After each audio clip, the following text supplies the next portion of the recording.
Hello students, welcome to your own class.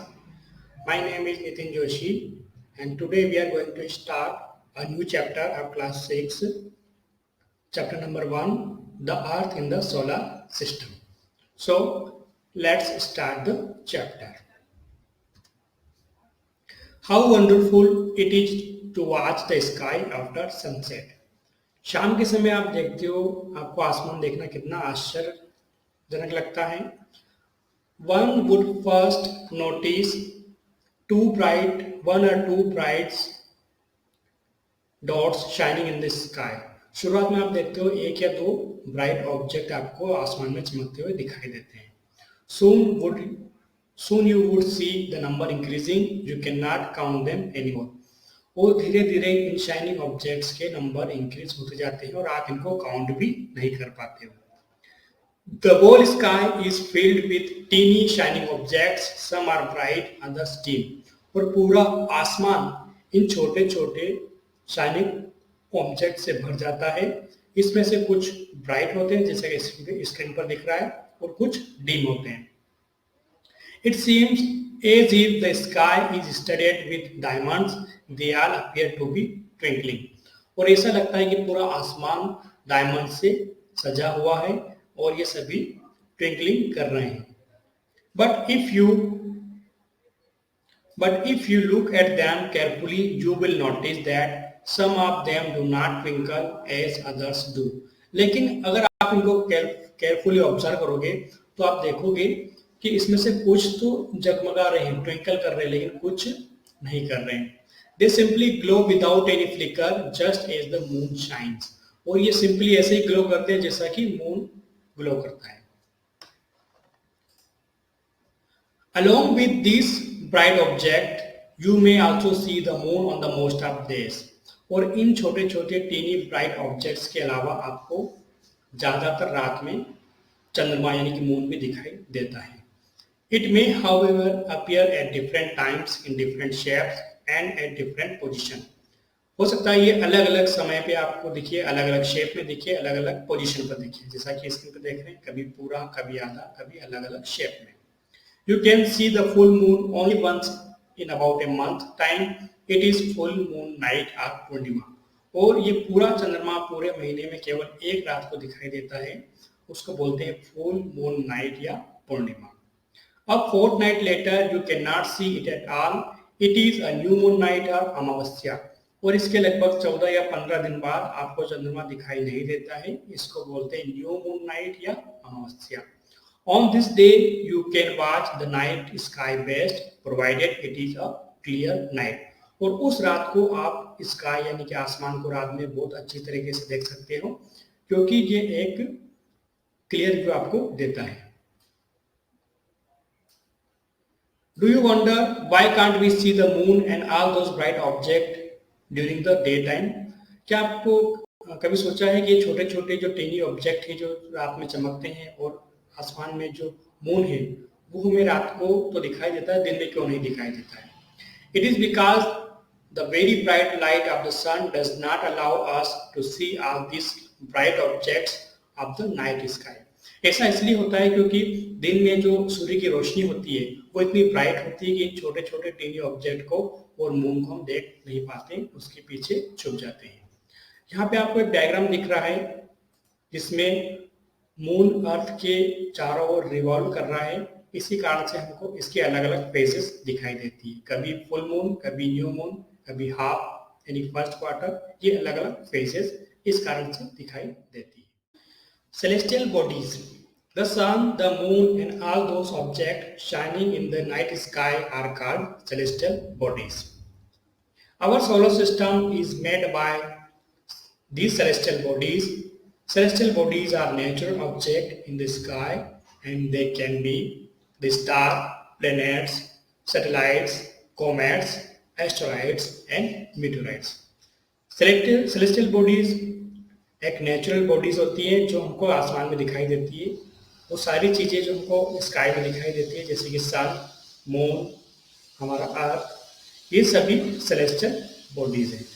इसके अलावा planet, satellites, comet, asteroids, meteorites, ये भी सेलेस्टियल बॉडी है. Star.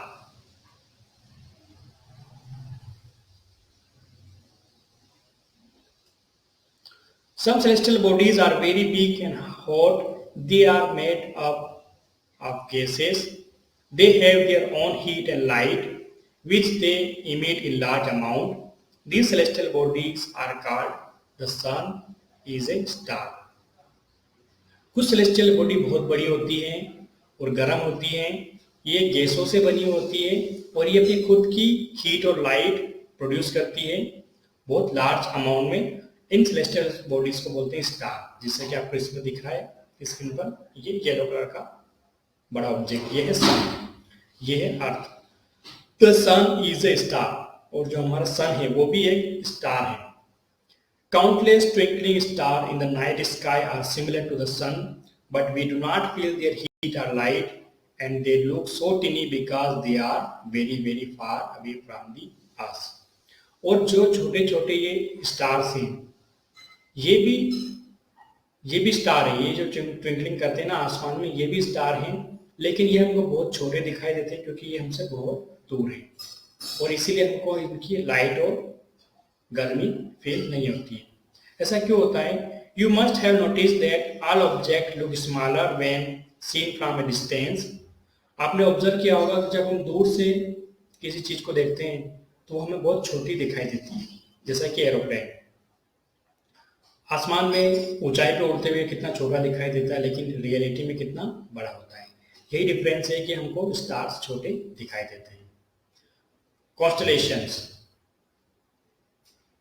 While watching the night sky, you may notice various patterns formed by different groups of stars. These are called constellations. अगर night sky यानी कि रात के समय हम देखेंगे तो हमको स्टार्स के कुछ पैटर्न्स बने हुए दिखाई देते हैं। ये जो लाइन्स हैं ये इमेजिनरी लाइन्स हैं, लेकिन हमें इमेजिन करते हैं ये कुछ पैटर्न्स बना रहे हैं। इन पैटर्न्स को बोलते हैं constellations. Ursa Major or Big Bear is one such constellation. One of the most easily recognizable constellation is Saptarishi.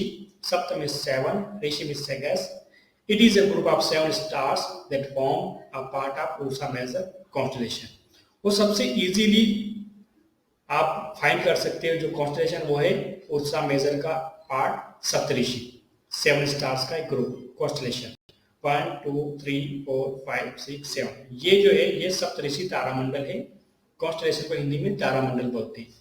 ये सबसे इजीली रिकॉग्नाइजेबल कॉन्स्टलेशन है नाइट स्काई में, और ये एक बड़े कॉन्स्टलेशन का पार्ट है जिसका नाम है उर्सा मेजर या बिग बियर। बिग बियर इसलिए बोलते हैं क्योंकि इसकी जो इमेज है ऐसा लगता है जैसे बियर हो, भालू। Pole star. In ancient times people used to determine direction during the night with the help of stars. रात के समय में, पुराने समय में लोग क्या करते थे कि स्टार्स की हेल्प से डायरेक्शन को पता लगाते थे, क्योंकि दिन में तो सूरज को देख के पता लगा सकते हैं डायरेक्शन कहाँ पर है।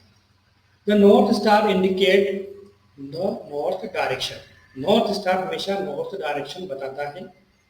It is also called pole star, और इसलिए इसको पोल स्टार भी बोलते हैं। It always remains in the same position in the sky, और ये हमेशा एक ही पोजीशन पर, एक ही जगह पर रहता है स्काई में। We can locate the position of the pole star with the help of the Saptarishi constellation. अब क्योंकि आसमान में तो लाखों और करोड़ों तारे हैं, तो हम कैसे पता करें कि पोल स्टार कौन सा है? तो उसको ढूंढने के लिए हमको पहले सप्तऋषि तारामंडल ढूंढना होगा। उसकी हेल्प से हम पोल स्टार को लोकेट कर सकते हैं। Look at the image, you will notice if an imaginary line is draw joining the pointer star and extended further, it will point the pole star.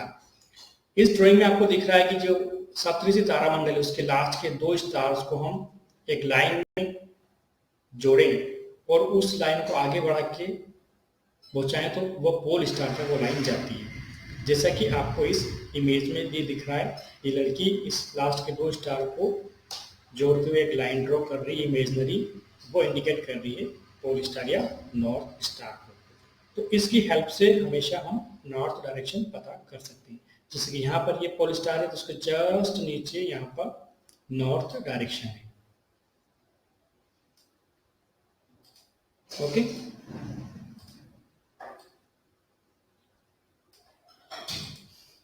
तो ये था फर्स्ट पार्ट इस chapter का। आगे का जो चैप्टर हम नेक्स्ट पार्ट में कंटिन्यू करेंगे। Thank you for watching our channel. Please like, subscribe, share and comment. Thank you.